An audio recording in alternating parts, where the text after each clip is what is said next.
Hey guys! So today I'm gonna be telling you about an incident that happened to a girl named Hannah who was working in a cafe in London. It was Christmas Eve. Hannah was really excited because she had saved a 2 months worth salary for Christmas. She was busy serving customers when she saw in the far end of the cafe there was a 1 or 2 years old baby sitting all alone. Hannah went to the baby, picked it up, and she went out to look for her parents, but the only problem was that she didn't know who the parents were. Then she started looking around, and at the passage to the cafe, she saw a woman talking on the phone, and her hand had the same bracelet that the baby's hand also had. So she went to the woman and said, "Hey, is the baby yours?" The woman said, "Oh my God, thank you, but why did you take my baby outside?"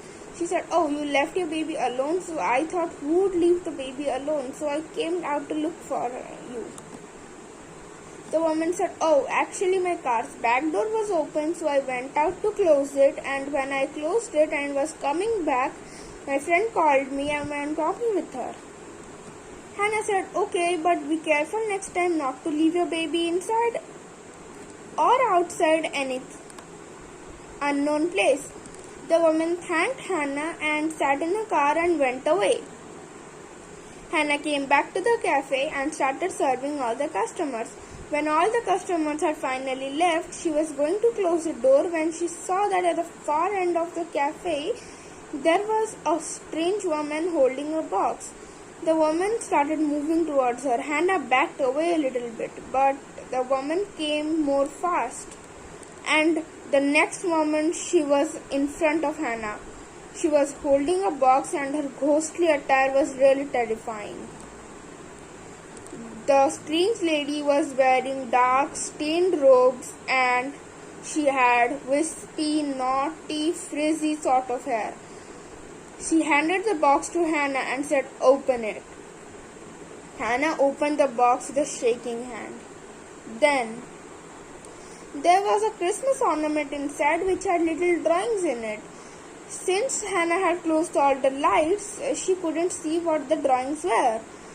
But when she looked up, the woman was already gone out of the door. Hannah quickly looked around to see if anyone else was there and then quickly put the box with the ornament inside her bag and started picking up her things and closed the cafe and went out. She sat in a car, turned on her car's flash, and then she saw what the box had. The ornament had tiny human drawing. Hannah put the box back inside the bag and then started to drive. "Hey Siri, where's the next Christmas shop?" She asked Siri the direction and then followed it. She went to a Christmas shop, bought a tree, decorations, wreath, fairy lights, stars, etc. And then went to a bakery and brought Christmas cake and cookies, and then went to gift shop and brought gifts for her friends and family. Then she sat in the car with all her shopping and went back home. She started decorating the tree and all her house and started packing gifts for her friends and family. Then she ate some food that she brought with her and then went to sleep. She woke up with the alarm at midnight and her friends started calling her, and then in the conference they said each other Merry Christmas and good night and went to sleep again.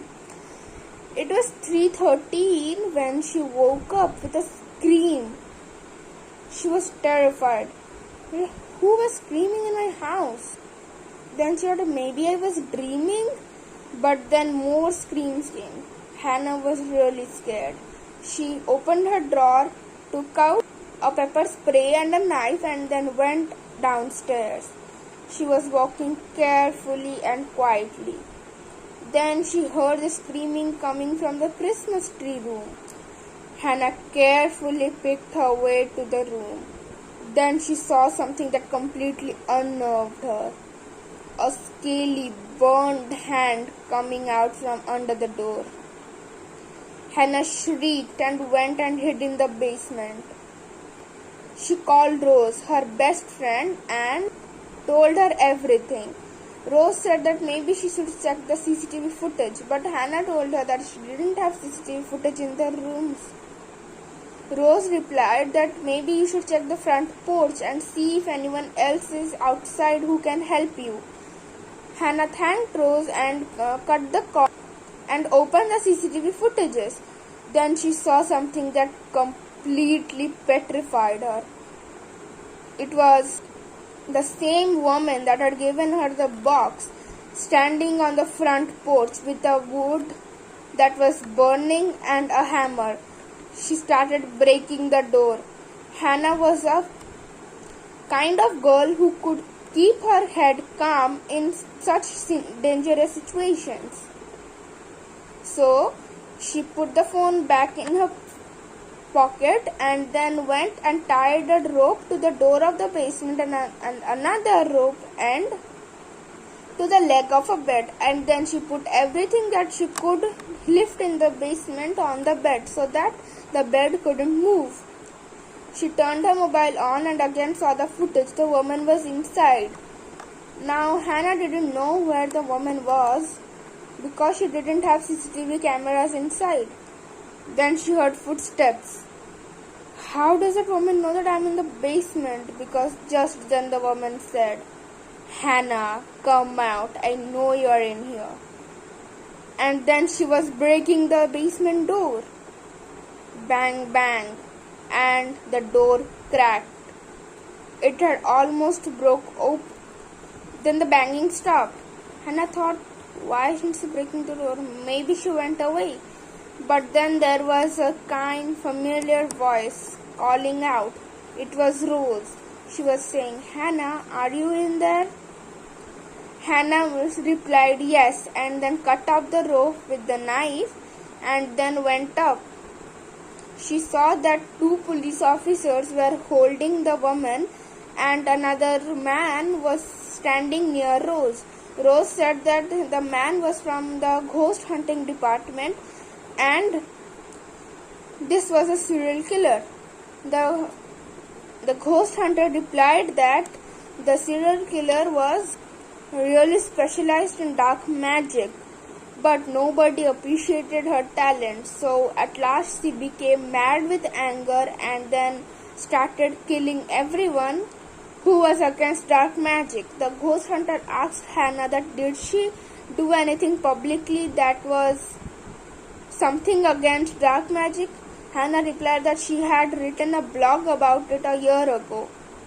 The ghost hunter replied that that is why she was intended to kill you. The ghost hunter replied that maybe she even gave you an ornament. Hannah said, how do you know? The ghost hunter said that I did some research about this serial killer and this serial killer handed over an ornament with tiny drawings. Is that it? Hannah replied yes. He said that the ornament had the ghosts of all the victims of her dark magic.